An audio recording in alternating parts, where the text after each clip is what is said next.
앞뒤 좌우로 함께 인사하겠습니다. 당신은 존귀한 사람입니다. 네, 여러분들 존귀한 사람입니다. 오늘도 우리를 존귀하게 여겨주시고 우리를 존귀하다, 사랑한다 말씀하시는 그 주님 앞에 계속적으로 우리가 나아갈 때 최고의 예배를, 우리의 마음과 정성을 다한 예배를 하나님 앞에 드릴 수 있기를 소망합니다. 우리 오늘 함께 보실 말씀은 요한계시록 14장 1절부터 5절까지의 말씀입니다. 신약성경 요한계시록 14장 1절부터 5절까지의 말씀입니다. 우리 다 차리셨으면 1절부터 5절까지 우리 함께 읽도록 하겠습니다. 시작. 또 내가 보니 보라 어린 양이 시온산에 섰고 그와 함께 14만 4천이 서 있는데 그들의 이마에는 어린 양의 이름과 그 아버지의 이름이 쓴 것이 있더라. 내가 하늘에서 나는 소리를 들으니 많은 물소리와도 같고 그 노랫소리와도 같은데 내가 들은 소리는 검은 고 타는 자들이 그 검은 고를 타는 것 같더라. 그들이 보좌 앞과 내 생물과 장로들 앞에서 새 노래를 부르니 땅에서 속량함을 받은 14만 4천 밖에는 능히 이 노래를 배울 자가 없더라. 이 사람들은 여자와 더불어 더럽히지 아니하고 순결한 자라. 어린 양이 어디로 인도하든지 따라가는 자며 사람 가운데서 속량함을 받아 처음 익은 열매로 하나님과 어린 양에게 속한 자들이니 그 입에 거짓말이 없고 흠이 없는 자들이더라. 아멘. 영원한 하나님 나라 시리즈를 이어가면서 오늘은 I belong to Jesus라고 하는 제목으로 우리가 하나님께 예수 그리스도께 속한 자임을 고백하는 제목으로 우리가 함께 말씀을 나누도록 하겠습니다. 여러분은 누군가한테 고백을 해본 적 있으신가요? 가장 최근에 누군가한테 고백을 해본 적이 있다면 누구에게 어떠한 고백을 하셨나요? 우리가 이 질문에 조금 더 가까이 다가가기 위해서는 고백이 무슨 의미인지를 확인할 필요가 있는데요. 고백이 무엇이냐면 내 마음이 말하게 하는 것이에요. 내 마음이 말하게 하는 것. 세련된 말과 때로는 정돈된 문장이 아니어도 내 마음이 말하게 하는 것. 그것이 고백이요. 다른 말로 하면 내 진심이 말하는 것을 고백이라고 하죠. 그렇다면 여러분은 이 고백을 누구에게 최근에 하셨습니까?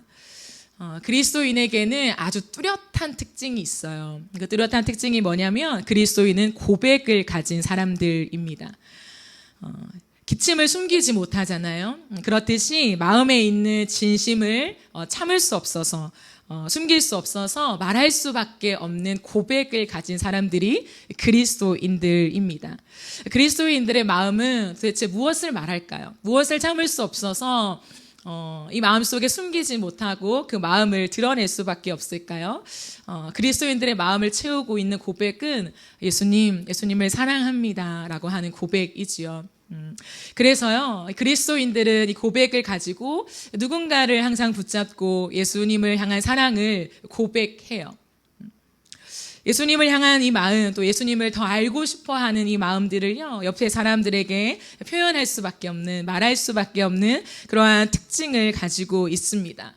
때로는 말을 해야지 작심하고 만난 것은 아니지만 어떠한 순간에 자연스럽게 내 마음속에서 그 예수님을 더 알고 싶은 마음, 예수님을 알아가고 싶은 마음, 예수님을 사랑하는 마음이 그냥 흘러가는 그런 것들을 경험하고 있습니다.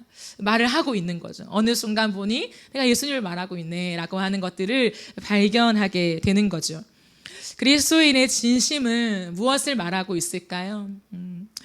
내가 여전히 서툴고 부족하고 그래서 자신 있게 내세울 만한 어떤 것은 없지만 그래도 나는 예수님 한 분을 위해 살고 싶습니다 라고 하는 그 진심을 가진 고백이죠. 그래서 그리스도인들은 이 고백과 함께 어떠한 특징을 나타내게 되냐면 다른 사람들한테 예수님을 자랑하게 돼요.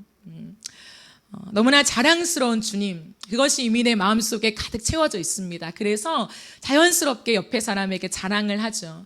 우리가 우리의 좋은 것들을 가졌을 때 자연스럽게 자랑하잖아요. 자연스럽게 앞에 싹 꺼내놓잖아요. 그래서 누군가가 알아주기를, 또 나는 적극적으로 이것을 자랑하는, 내가 구매한 것들, 아니 내가 좋아한 것들, 내가 경험한 것들을 자랑하듯이 비교할 수 없을 만큼 내 안에서 자연스럽게 예수님을 자랑하고 있는 거죠. 대단한 표현과 성경적인 지식, 어떠한 경험이 없더라도 내 안에서 끝없이 예수님을 소개하고 자랑하는 것들이 나타나요. 그래서요, 종교인과 그리스도인들의 차이가 있다고 하죠. 종교인은 자신을 자랑해요. 내가 무엇을 했고, 내가 어떻게 했고, 내가 얼만큼 잘 신을 섬기고 있고, 이러한 부분들, 나를 자랑하는 거, 결국에는. 근데 그리스도인들을 보면 비슷한 것 같지만 항상 그 중심과 끝에는 예수님을 향한 자랑, 예수님을 높이고 예수님을 남기는 그 자랑이 차이점이라고 할 수 있습니다. 그러므로 그리스도인들은 내가 누구이며 내가 누구에게 속해 있는가를 분명하게 아는 사람들이지요. 그리스도인이란 명칭 자체가요, 그리스도께 속한 자라고 하는 의미예요. 그리스도인이죠. 이것은요, 그리스도인들이 스스로 붙인 명칭은 아니에요. 여러분들이 아시겠지만 사도행전 13장에 보면 안디옥 교회가 나오죠. 근데 그 안디옥 교회가 세워지면서 안디옥에 살아가는 많은 사람들, 예수님을 알지 못하는 사람들이 안디옥 교인들을 보니까 저 사람들은 늘 예수, 그리스도를 말하는 거죠. 그래서 좋은 표현은 아니었어요. 그리스도께 속한 자. 그러니까 이런 약간의 비아냥거리는 말이었지만 그 속에서 그리스도인이라고 하는 별칭이 붙었고 그것이 오늘까지 이어지게 된 거죠. 그렇기 때문에 이것은 스스로 나는 그리스도인이야 라고 하는 것이 아니라 바깥 사람들이 나 외부에 있는 사람들이 나를 보면서 저 사람은 그리스도에게 속한 사람, 저 사람은 예수쟁이라고 하는 것들 속에서 얻어진 이름이 그리스도인이라고 하는 거죠. 그러므로 무엇을 말하는 걸까요? 감출 수 없다는 거죠. 예수를 믿는다는 것을 감출 수 없이 그들의 고백, 삶을 통해서 나타남을 알려주는 그러한 명칭이 그리스도인입니다. 요한계시록 14장 1절부터 5절까지 오늘 우리가 읽은 이 본문 말씀을 보니까요, 예수님께 속한 그리스도인들의 특징을, 그 모습을 보여주는데요.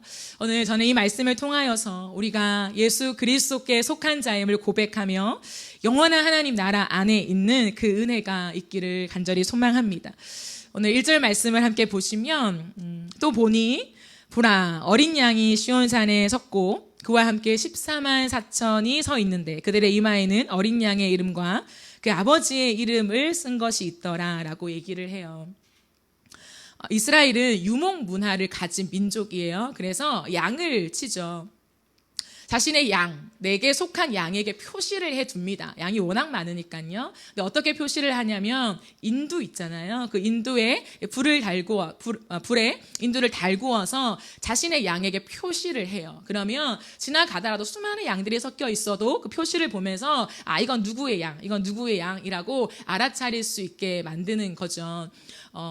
이 사도 요한은 지금 이 이스라엘 백성들, 하나님을 믿고 유목 문화 안에 있었던 이스라엘 백성들에게 하나님의 그 편지를 전하면서 그 모습을 비유해서 얘기하고 있는 것입니다. 마치 자신의 양에게 표시를 해서 누구도 지울 수 없는 명확한 그 표시를 하고 있는 것처럼 하나님께서 어린 양 대신 예수 그리스도, 그분께 속한 자에게 표시를 하고 있다라고 하는 것을 이야기합니다. 사도 요한이 성령의 감동하심을 통해서 하나님 나라의 일을 보게 되죠. 그 환상 속에 하나님 나라의 일을 보게 되는데 어린 양 대신 예수 그리스도께서 보좌에 계시고 그 곁에 14만 4천 명이 함께 서 있는 것을 보게 됩니다. 그런데 가만히 보니까 14만 4천 명에겐 특징이 있어요. 그들의 이마를 보니까 어린 양의 이름이 새겨져 있다라고 되어 있죠. 14만 4천은 어린 양 대신 예수께 속한 자다라고 하는 분명한 표시가 찍혀 있는 거예요. 어느 누구도 지울 수 없는 선명한 표시가 되어 있는 것이죠. 그렇다면 14만 4천은 누구를 의미할까요? 신천지 이단은 이것을 숫자 그대로를 해석하면서 14만 4천 명, 그 사람들만 구원을 받을 수 있다라고 해석을 하죠. 그리고는 14만 4천 병이 넘으니까 다른 이야기로 이 해석을 바꾸어 놓습니다. 하나님의 말씀 바꿀 수가 없죠. 그러므로 이 14만 4천은요, 제가 지난주에 요한계시록을 열면서 여러분과 나눈 것처럼 지금 우리가 쓰는 그 숫자 그대로를 의미하는 것이 아니라 무엇이라 했습니까? 상징이라고 말씀드렸죠. 묵시문헌입니다. 그 당시에 로마 황제가 너무나 극심하게 그리스도인들을 핍박했기 때문에 그냥 우리가 일상 용어들을 그대로 편지에 기재할 수가 없었어요. 그렇기 때문에 많은 사람들이 알아듣지 못하게 믿음의 사람들만 알 수 있는 것으로 언어를 암호화했다고 했잖아요. 그래서 많은 부분들이요 암호화되어서 그 내용들을 보통 사람들은 풀 수 없고 그리스도인들에 한해서 하나님의 백성들과 교회에 한해서 의미를 정확하게 알 수 있는 그러한 문장들, 그러한 말들로 요한계시록을 기록해 놓았습니다. 그래서 이 14만 4천도요 그 상징 중에 하나입니다. 그래서 우리가 지난주에 살펴본 것처럼 12의 그 암호의 핵심이 있습니다. 그래서 144라고 하는 것은 12 곱하기 10이죠. 14만 4천이라고 하는 것은 12 곱하기 12 곱하기 1000이에요. 근데 이것은 무엇을 의미하냐면 12는 앞에 12는 구약의 하나님의 지파들 상징한다고 했죠. 이스라엘 12지파를 상징하고요. 뒤에 12는 신약의 예수님의 제자들을 상징한다라고 말씀드렸습니다. 그리고 1000은 무엇이냐면 요한계시록에서 특별히 천사를 상징할 때도 천사의 수가 천천이요 만만이요 이런 표현을 써요. 진짜 1000마리의 천사가 있다 이런 뜻이 아니라요 많다라고 하는 뜻이에요. 그러니까 셀 수 없이 많을 때 우리는 1000명 이렇게 표현을 하잖아요. 이렇게 많은 숫자가 많다라고 하는 의미를 1000으로 생각합니다. 그래서 14만 4천은 12 곱하기 12 곱하기 1000으로 신구약에 구원받은 하나님의 백성들의 숫자의 총칭을 의미하며 그 숫자가 많음을 많음으로 여러분들이 이해하면 되겠습니다. 그렇다면 이 예수님께 속한 자, 이 14만 4천 네, 특징은 무엇일까요? 오늘 성경은 그것을 우리에게 설명해 주고 있는데요. 오늘 두 가지를 여러분과 함께 나누고 싶습니다. 첫 번째 특징은 무엇이냐면 노래할 수밖에 없는 고백을 가졌다라는 거죠. 예수님께 속한 자 14만 4천의 특징은 노래할 수밖에 없는 고백을 가졌습니다. 오늘 본문 2절, 3절을 한 번 더 보시면 하늘에서 나는 소리를 사도 요한이 들으면서 그 소리가 참 비교할 수 없을 만큼 엄청난 소리인데 때로는 물소리와도 같고 우레소리와도 같고 검은 고 타는 자들의 검은 고 소리와도 같은 그러한 천상의 소리를 듣게 되지요. 3절을 보면 그들이 보좌 앞과 내생물과 장로들 앞에서 새 노래를 부르고 있다고 합니다. 땅에서 속량함을 받은 14만 4천 밖에는 능히 이 노래를 배울 자가 없다라고 해요. 구원받은 14만 4천 그 하나님의 나라에 앉힌 사람들은 하나님께 속한 자들만이 아는 노래를 부르고 있다고 하죠. 예수님께 속하지 않으면 배울 수 없는 노래예요. 여러분들은 어떤 노래를 배우나요? 내가 원하는 노래를 배우죠. 내가 배우고 싶은 노래를 배우잖아요. 자발적으로 내가 익히고 싶은 노래를 배워요. 예수님께 속하지 않으면 배우고 싶지 않은 그러한 찬양이라는 거죠. 다른 말로 하면 예수님께 속해 있기 때문에 적극적으로 배우고 싶은 노래, 부를 수밖에 없는 노래를 이들은 지금 부르고 있습니다. 과연 어떤 노래이길래 이 노래를 부를 수밖에 없는, 나도 배우고 싶어, 나도 알고 싶어, 알려줘, 그리고 다 알 수 있는 노래가 될까요? 이것은 속량함을 받은 자들만이 아는 노래이기 때문에 구원의 노래입니다. 예수님께서 십자가의 은혜를 통하여서 나를 구원해 주신 구원의 은혜요. 그 예수님을 향한 노래, 예수님을 노래하는 그 노래를 가진 것이죠. 그래서 예수님과 나의 관계가 이 노래 안에 포함되어 있습니다. 단순히 예수님을 향해서만 노래하는 것이 아니라 그 예수님과 나의 관계 안에서 스토리가 있잖아요. 그 스토리를 가진 자의 고백을 드리고 있는 것이죠. 여러분, 노래한다라고 하는 것은 마음에 와닿는다라는 거죠. 여러분, 마음에 와닿지 않은 노래를 부를 수 있습니까? 자유가 주어졌어요. 그런데 그 자유함 속에서 내가 와닿지도 않아. 그 가사가 나에게 적용이 되지 않아요. 내 삶과 무관해요. 근데 여러분은 날마다 그 노래를 부르시겠습니까? 그런 사람들은 없어요. 노래를 부른다는 것은, 자발적인 노래를 부른다는 것은요, 내 가슴에 깊이 와닿는다는 거죠. 내 현실에 와닿고 내 상황에 와닿고 나라는 존재에, 내 관계에 와닿기 때문에 그 노래를 내가 끝없이 부를 수 있는 것이죠. 그럴 때 그 노래는 나에게 힘이 되죠. 나에게 능력이 됩니다. 내 삶을 살게 하는, 스트레스를 날리는 그런 힘이 된다라고 하는 거죠. 예수님을 노래한다는 것이 이와 같습니다.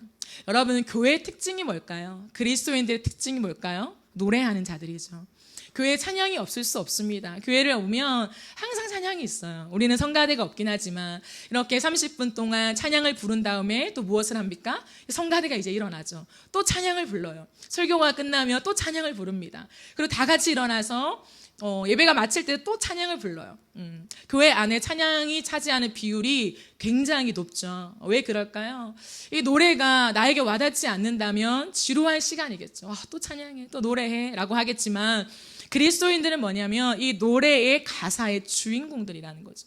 예수님과 함께 관계를 가진 자들이기 때문에 무관한 찬양이 아니라 이 가사가 나의 것이 되기 때문에 찬양을 사랑하게 되고 찬양을 노래하는 것을 굉장히 좋아한다는 거죠. 여러분은 찬양을 좋아하십니까? 찬양을 좋아하는 것을 넘어서 정말 찬양을 사랑하십니까? 그 찬양을 부르고 싶어서 교회에 오고 싶은 마음이 드세요? 여러분 앞에 앞서서 우리가 한 20분 정도 찬양을 하잖아요. 이 찬양이 여러분에게 기대가 되십니까? 매주마다 이 찬양을 준비하는 인도자들 뿐만 아니라 이번 주에는 우리가 다 함께 어떤 찬양을 부르게 될까? 어떤 고백을 드리게 될까? 나에게 하나님 어떠한 스토리를 주실까? 라고 하는 기대와 사모함을 가지고 교회에 오셔본 적이 있으십니까? 우리 안에 진짜 14만 4천에 속한 내 안에 예수 그리스도께서 인쳐주셔서 너는 나의 것이다. 너는 나 때문에 생명을 얻었어. 라고 하는 그 은혜를 얻은 자들은요. 찬양을 기대하게 돼요. 단순히 따라 부르는 찬양이 아니라 그 찬양 속에 나의 고백을 형성하게 되지요. 그렇기 때문에 찬양을 통해서 그리스도인들은 살아나요. 특징입니다. 찬양을 통해서 죽은 영혼, 때로는 시든 내 마음들이요 확 일으켜지면서 살아남을 경험합니다. 그리고 일상수행활 속에서 힘들고 지쳐있는 많은 것도 있죠. 그런데요, 이 찬양을 통해서 힘을 얻게 되어져요. 찬양을 부르면서 단순히 경쾌한 찬양이나 어떠한 부드러운 곡조 때문만이 아니라 이 가사 때문에요. 이 가사의 고백 때문에 내 마음이 일으켜질 뿐만 아니라 힘을 얻게 되고 이제는 이 찬양의 힘으로 또 다른 내일을 살아가게 되는 거예요. 이게 그리스도인들의 특징입니다. 찬양을 가진 자들이요. 그러니까 보세요, 여러분. 사도 바울이요. 하나님의 뜻을 받고 자신의 원래 계획을 돌려서 마게도니아로 전도 여행을 떠나잖아요. 그때 빌립보 감옥에 갇히게 됩니다.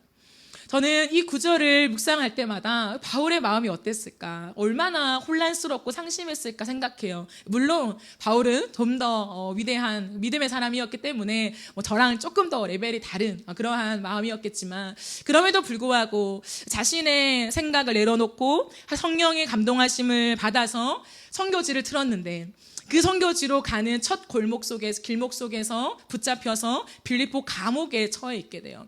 그냥 붙잡힌 것도 아니고 머리서부터 발끝까지 성한 곳이 없을 만큼 매로 두들겨 맞았습니다. 온몸이 피투성이가 됐대요. 상상이 되십니까? 얼마나 많이 맞았든지 온몸이 피투성이가 됐어요. 여러분도 아시겠지만 우리가 몸에 조그마한 상처가 나도요, 이 상처가 때로는 깊으면 열도 나죠. 순간적으로 열이 확 오르고 몸이 뜨거우면서 몸이 아파요. 근육통도 오고요. 하물며 사도 바울은 온 몸이 피투성이가 되고 맞아서요. 상처투성이었다는 거죠. 그런데 빌립보 감옥에 깊은 감옥에 갇혔다라고 되어 있습니다. 그 차디찬 감옥에서 사도 바울은 얼마나 이 열이 나고 몸이 힘들었겠어요. 잠시 그 지친 몸을 가눈 다음에 새벽쯤에 일어나서 어떻게 했습니까? 그 밤에 하나님을 찬미했다고 되어 있어요.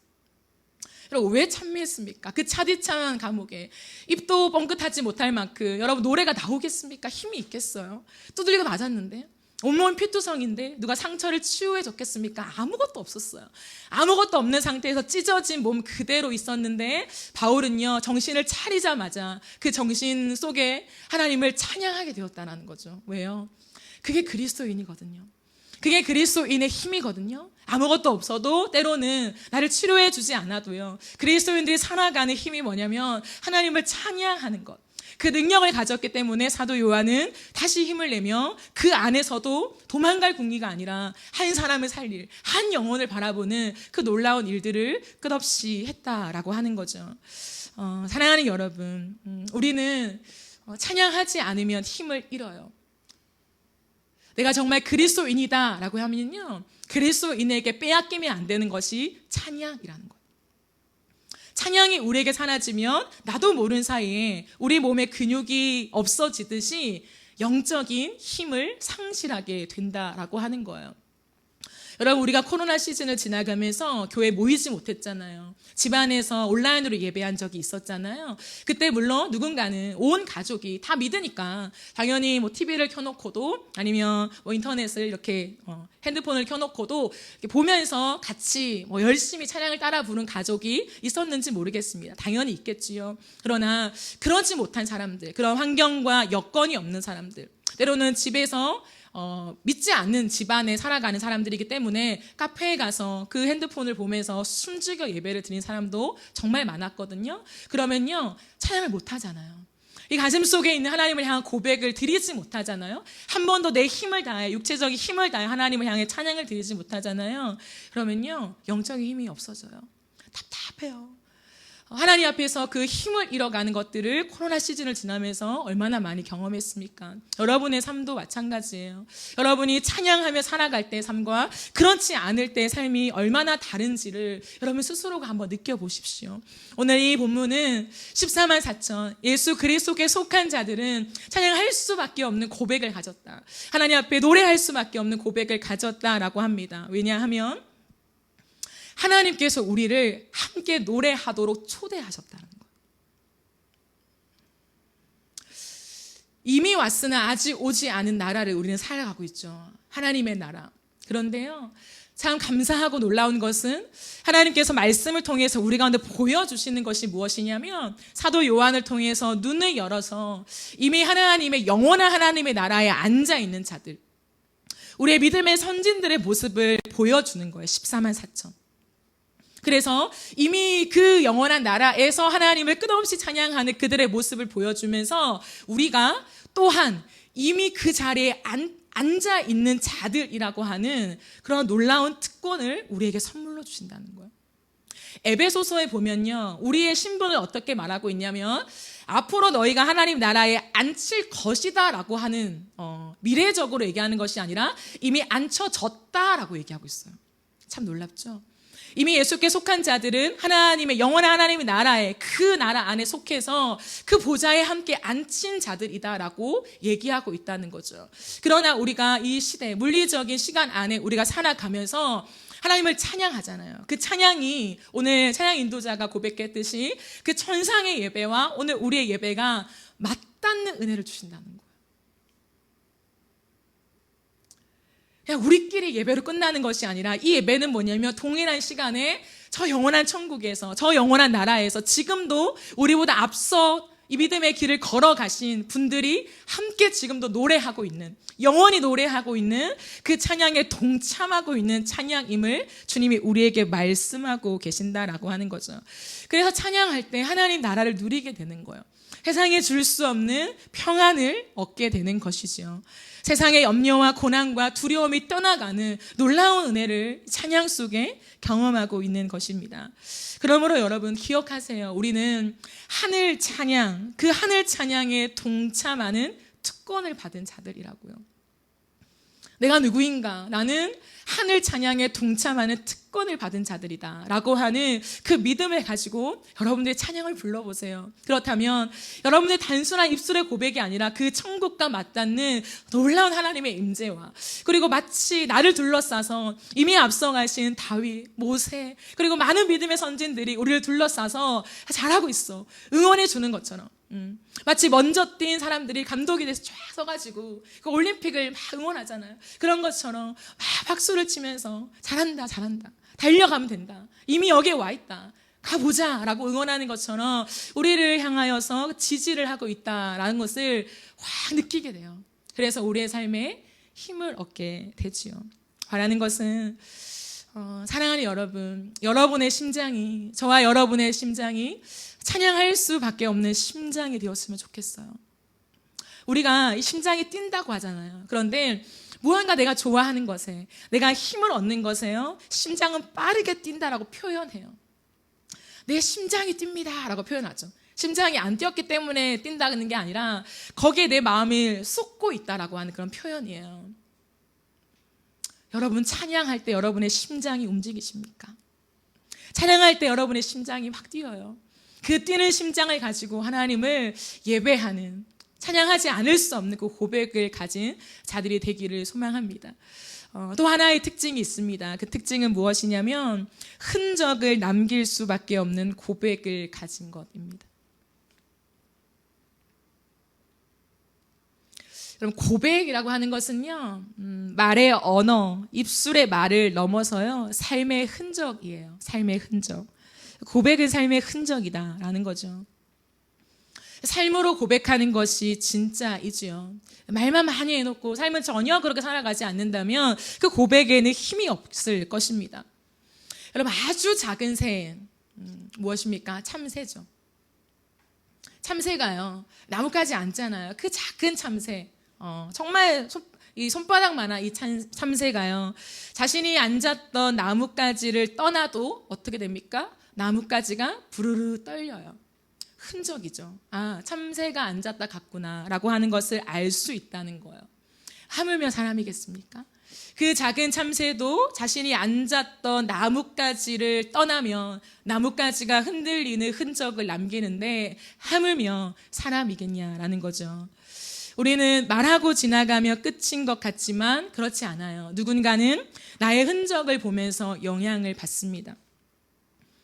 이 사실을 아는 성도들은 어떻게 살아갈까요? 오늘 나의 말과 행동을 돌아보며 이것을 가꿔요. 뭘 가꾸냐면 나의 앞모습을 가꾸는 것이 아니라 나의 뒷모습을 가꾸며 살아갑니다.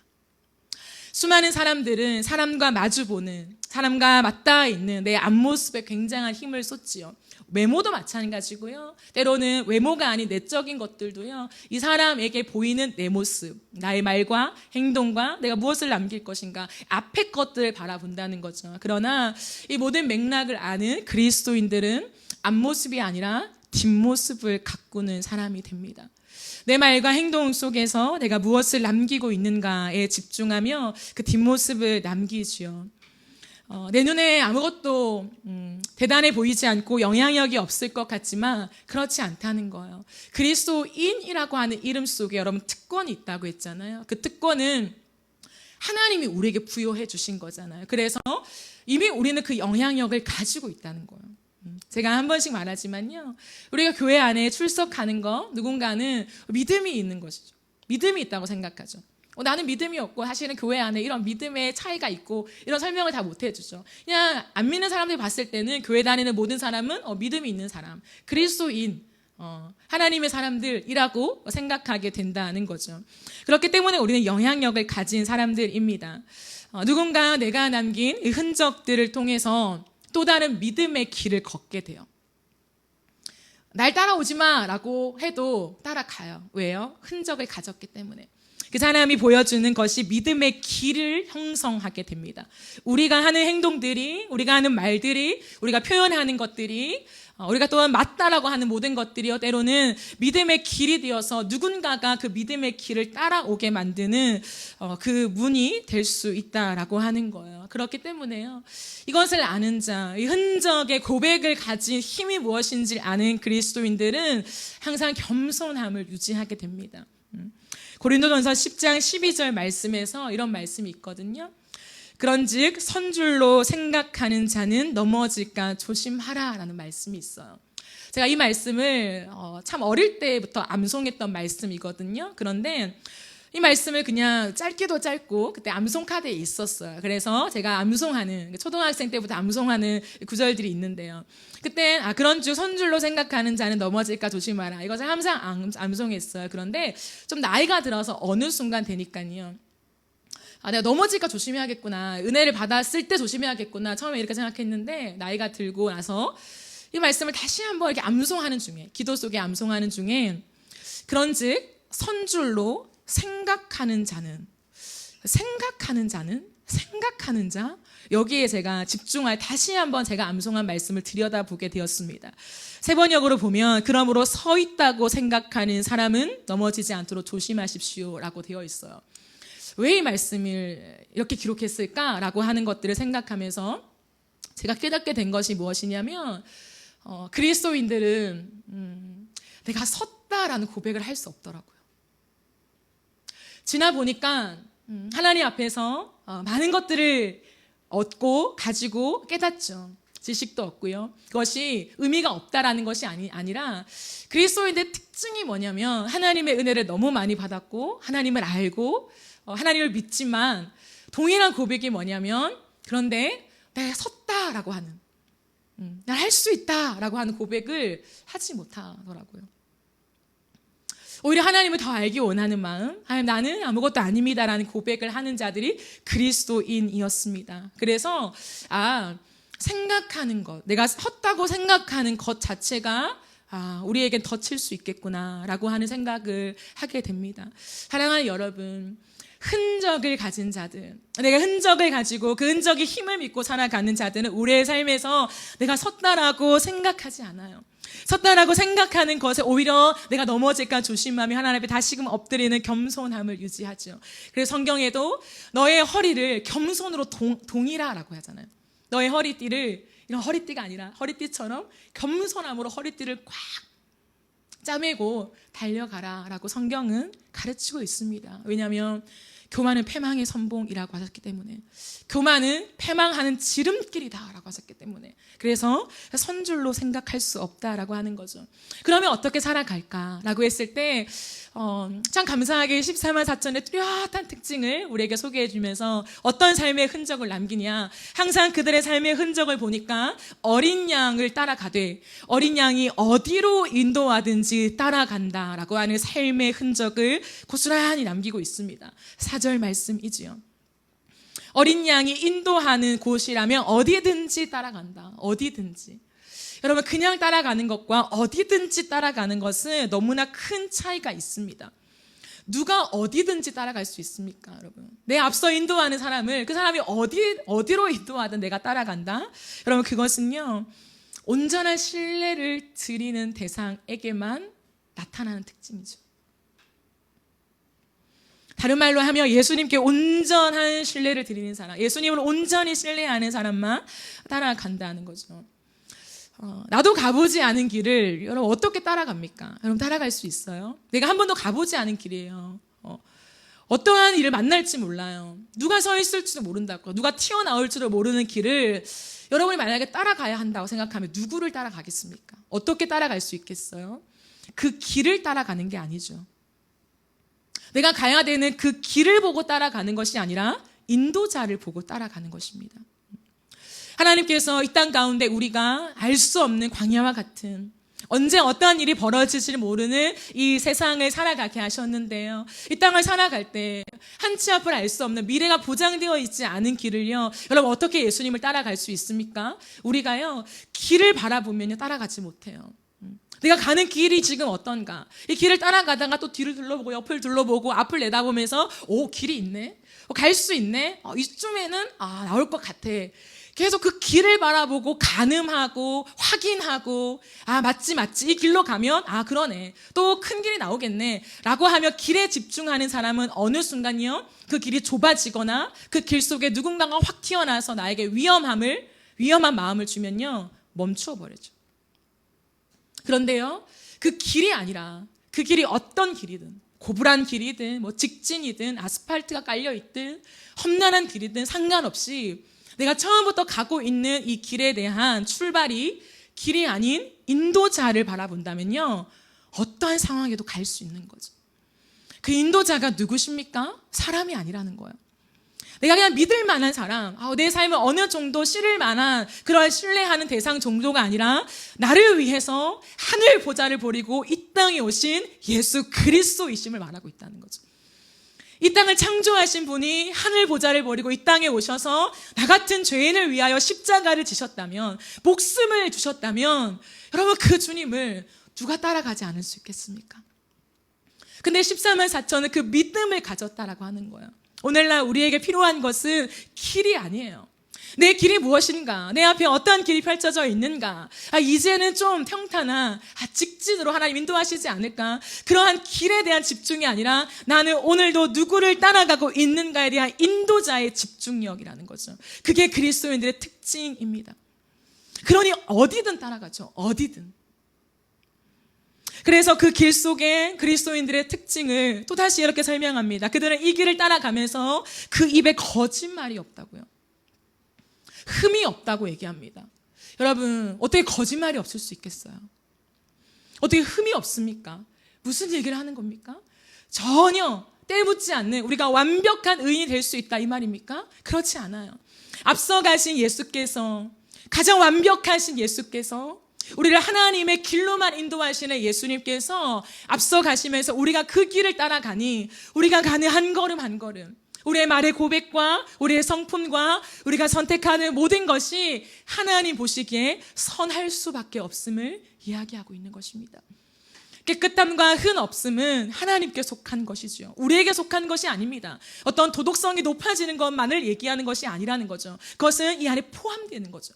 궁극적으로는 하나님의 선을 이루는 그 삶, 그 삶으로 거짓이 없고 흠 없고 깨끗한 신부로 우리가 주님 앞에 걸어갈 수 있음을 이야기하고 있다라고 하는 거예요. 그래서 여러분, 제가 여러분께 종종 말씀드리는 게 있잖아요.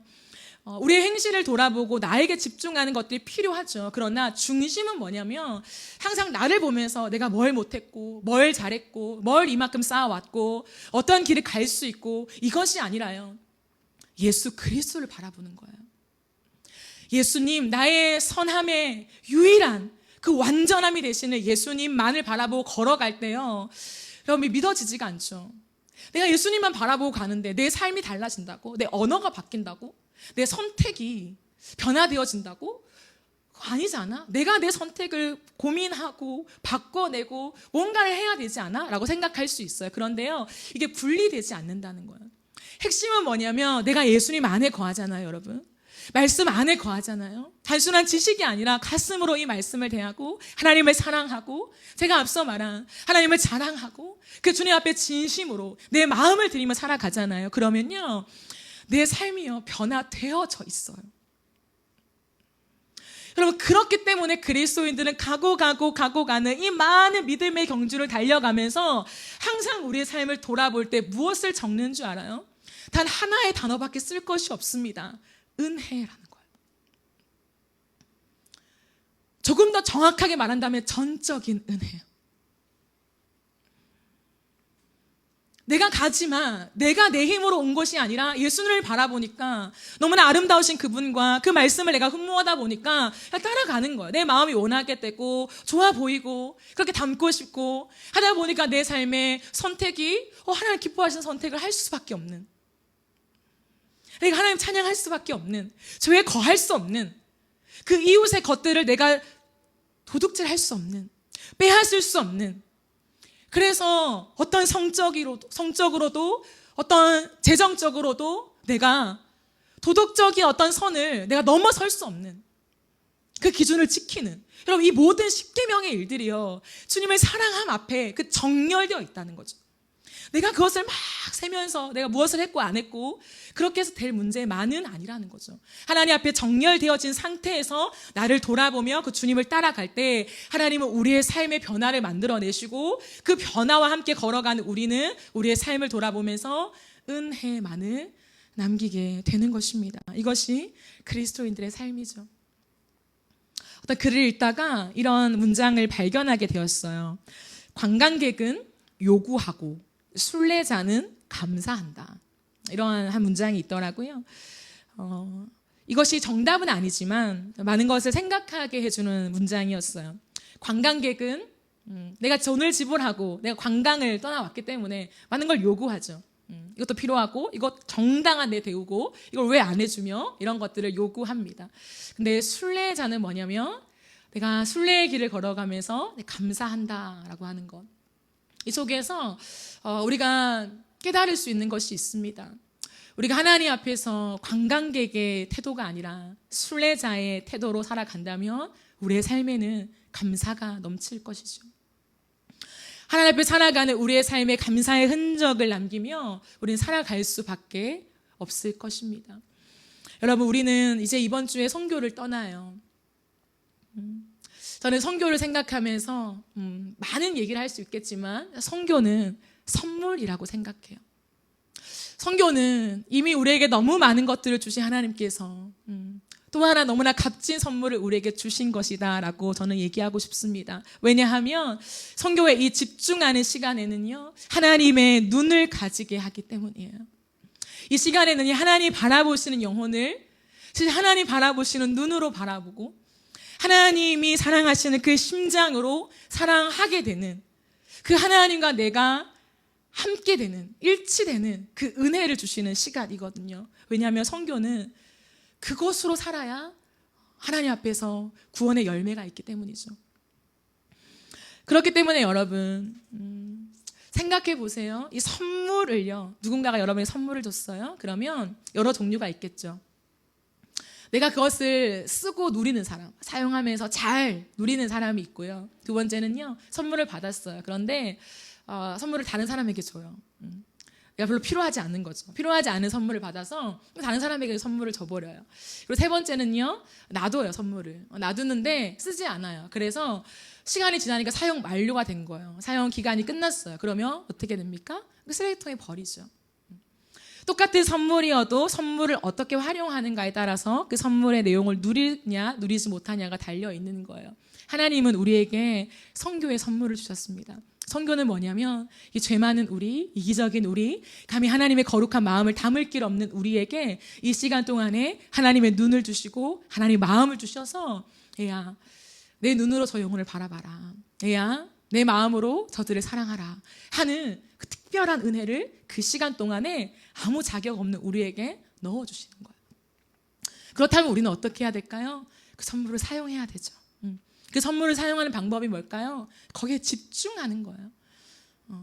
하나님 앞에서 그 하나님의 시선과 하나님의 마음에 집중하면서 다른 격가지에 우리의 눈을 두지 않고 마음을 두지 않고요, 하나님 주신 그 선물 자체에 집중하면서 우리의 모든 선교의 일들을 할 때요, 이 선교의 과정을 지나면서 그리고 끝났을 때 우리의 마음에는요, 내 마음에 하나님의 마음이 느껴졌어요.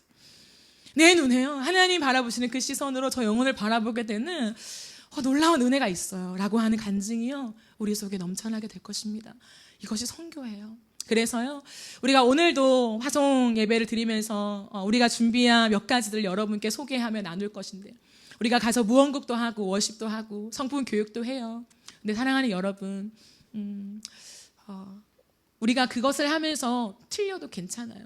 정말 최선을 다해 열심히 준비해야죠. 그 과정은 정말 우리가 열심히 준비해야 됩니다. 그런데요, 그 열심으로 준비하는 것보다 더 중요한 것이 선교의 선물이라면 우리 모두가 그 선교의 선물에 집중했으면 좋겠어요. 때로는 서툴고 어설프고 저도 실수할 수 있고요, 여러분도 실수할 수 있고, 그러나 그 모든 시간 동안에 우리가 집중해야 되는 게 뭐냐면, 물론 사역을 통해서 하나님 일하시지만 사역 자체에 몰두하게 되는 경우가 많거든요. 사역 자체에 몰두하지 맙시다. 내가 무엇을 하느냐, 얼마큼 하느냐, 얼마큼 이루었냐가 아니라 우리가 그 시간을 통하여서 내가 정말 무엇을 주려고 하는가, 내가 눈을 마주치는 그 영혼들과 무엇을 교감하고 싶은가, 한마디라도 무엇을 남기고 싶은가에 집중하면서 예수 그리스도의 이름을 남깁시다. 한국에서 온 어떠한 사람, 우리의 이름, 우리의 행함이 아니라 그 행함 속에 그들이 기억할 수 있는 것은 예수, 지저스, 그 네임, 그것. 여러분, 흔적이라는 것은 그 사람이 떠나가면 그 영향력을 내가 받는 것을 흔적이라고 해요. 우리 선교팀이 떠나갔을 때 그들이 우리를 기억하면서 누구 그때 율동, 어떤 성품 교육, 자료, 그것이 아니라 그들이 우리에게 준 지저스, 예수의 이름, 그것이 계속 기억에 남아서 예수님, 예수님, 예수님, 그 주님의 스토리를 가슴에 품고 살아가는 아이들이 되도록, 그런 사람이 되도록 그런 선교를 우리가 하면 좋겠습니다. 그리고 이 자리에 남아있는 우리 사랑하는 성도들, 여러분에게도 이 시간 함께 하나님을 예배하는 이 시간, 물론 소수의 인원이 남아서 하나님을 예배하겠지만 그 자리 가운데 예수 그리스도 동일하게 영혼을 바라보시고 또 우리 서로의 영혼을 바라보시는 그 하나님의 시선과 마음을 놓치지 않고 이 예배 가운데 정말 여러분이 함께 최고의 예배를 드릴 수 있는, 때로는 많은 시스템과 악기와 이런 것들이 부족할지 모르겠지만, 그러나 여러분의 마음을 더 중심을 드리는 그 최고의 예배를 여러분 드려주십시오. 그래서 우리가 각자 한국에 있고 파트나에 있지만 그 속에서 각자의 예배 속에 예수 그리스도의 이름만을 바라보며 그 최고의 예배를 드리는, 그래서 그 예배로 하나가 되어지는, 동일한 성령께서 우리의 눈빛을 하나님께로 이끄는 그 예배자들로 우리가 승리하는 이번 선교가 되어지기를 예수님의 이름으로 축복합니다. 우리가 이 시간 말씀을 정리하면서 사랑하는 여러분, 우리는 예수께 속한 자들이에요. 예수 그리스도께 속한 자들. 그러므로 그 특징을 꼭 기억해 주십시오. 그리고 여러분의 삶과 한번 나란히 이렇게 세워보세요. 그리고 사모했으면 좋겠습니다. 하나님, 자격 없는 나에게 이 14만 4천에 속한 자의 은혜를 주셨는데, 정말 내 이마에 하나님 그 표를 주셨는데 내가 정말 찬양하지 않을 수 없는 고백을 가진 자 맞습니까? 하나님, 정말 삶의 흔적을 남길 수밖에 없는 하나님 그 고백을 가진 자가 맞습니까? 내 삶에 정말 예수님을 찬양하고 예수의 이름이 남고 누군가 나를 봤을 때 예수님을 정말 사랑하는 사람이라고 하는 그 고백을 얻어갈 수 있는 하나님 그런 삶을 살아가고 있는 것 맞습니까? 내 삶을, 내 마음을 다시 한번 순전하게 해주셔서 하나님, 내가 나아가는 선교와 나아가는 일상 속에서 많은 사람들이 내 눈빛을 보면서, 내 말을 들으면서, 내 선택을 보면서, 뭔지 모르겠지만 저 사람은 어쨌든 예수님을 참 사랑하네, 자신이 믿는 그분을 참 사랑하네 라고 하는 그 흔적을, 그 향기를 남기는 그 예배자로, 정말 그 구원의 은혜를 아는 자로 승리하는 저와 여러분, 그리고 우리 교회가 되어지기를 예수님의 이름으로 축복합니다. 우리 함께 찬양하고 기도하는 시간을 가지도록 하겠습니다.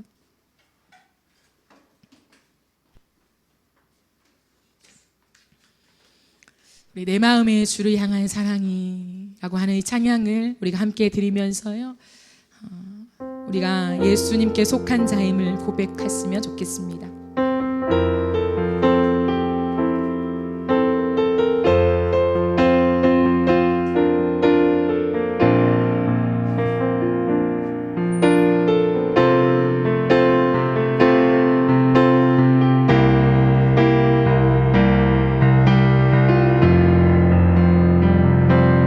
내 마음의 주를 향한 사랑이, 내 마음의 주를 향한 사랑이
이번 주를 지나가면서 하나님 앞에 깊이 회개한 제목이 있어서 여러분과 함께 나누고 싶습니다. 이번 주를 지나가면서 제가 하나님 앞에 깊이 회개한 그것은요, 내가 언제 하나님을 가장 사랑했나, 내가 언제 주님을 절절하게 정말 순전하게 사랑했나 돌아볼 때 항상 과거를 떠올리더라고요. 과거에 내가 그랬을 때, 예전에 하나님께 이런 걸 드렸었어. 그런데요, 어느 순간 하나님이 저에게 지속적으로 그래, 그때 너의 심장, 그때 너의 마음 물으셨어요. 근데 그 이유는요, 지금 그 타는 심장을 받길 원하셨던 것이죠. 제가 회개한 것은 무엇이었냐면, 내가 하나님을 가장 뜨겁게 사랑하는 것, 그것은 과거에 내가 어릴 때 그런 여건과 시간이 됐을 때, 그리고 세상을 물정을 몰랐을 때, 그때 내가 주님을 정말 뜨겁게 사랑했었어. 지금도 사랑하지만 예전보다 지금이 더 주님을 사랑하는 것이 아니었던 거죠. 그래서요, 내가 다음 세대들에게, 내 사랑하는 성도들에게 이것을 흔적으로 남길 뻔했구나. 하나님을 끝없이 뜨겁게 사랑할 수 있는 것은 과거라고. 아무것도 없을 때, 그 어린 10대 때 그 순수함으로 하나님을 사랑할 수 있는 것이라고. 죄송합니다. 제가 너무나 잘못된 흔적을 남길 뻔했더라고요. 하나님 앞에 깊이 회개하며 새벽에도 깨서 울면서 하나님 앞에 잘못을 고백했어요. 하나님 앞에 다시 한번 제 고백을 가져가면서, 하나님, 아니요, 내 고백은 이것입니다. 숨 쉴 때에도 내가 고백하는 것, 이전보다 더욱 주님을 사랑합니다. 하나님, 내가 어제보다 오늘도 주님을 사랑합니다. 오늘보다 내일도 주님을 사랑할 것을 기대합니다. 하나님, 내가 이 고백을 가지고 목회하게 하시고, 내가 이 고백을 가지고 주님 십자가의 길을 따르게 하십시오. 이것이 저의 고백이었습니다. 사랑하는 여러분, 여러분은 어떤 흔적을 남기길 원하십니까? 여러분의 흔적 속에 어떠함이 있습니까? 이 시간 기도하며 나아갈 때, 하나님, 제가 어떤 흔적을 남기는 사람입니까? 어떤 고백을 남기는 사람입니까? 무엇을 다른 사람에게 전수하고 전해주고 싶은 하나님, 그것을 가지고 있습니까? 하나님, 세상의 어떤 것들이라며, 나 중심적인 것들이라며, 하나님 복음이 아닌 것들이라며 다 제거하여 주시고, 너무나 귀한 예수님, 왕이신 예수님, 우리를 위해 하늘 보좌를 버리시고 십자가를 지셔 죄인 되어주신 하나님, 그 갚을 길 없는 하나님 은혜를 주신 예수 그리스도, 그 주님 한 분을 사랑하며 살겠습니다. 주님 사랑합니다. 내 마음 다해 주님을 사랑합니다. 우리 시간 이 고백을 가지고 주의 한번 외치며 기도하겠습니다.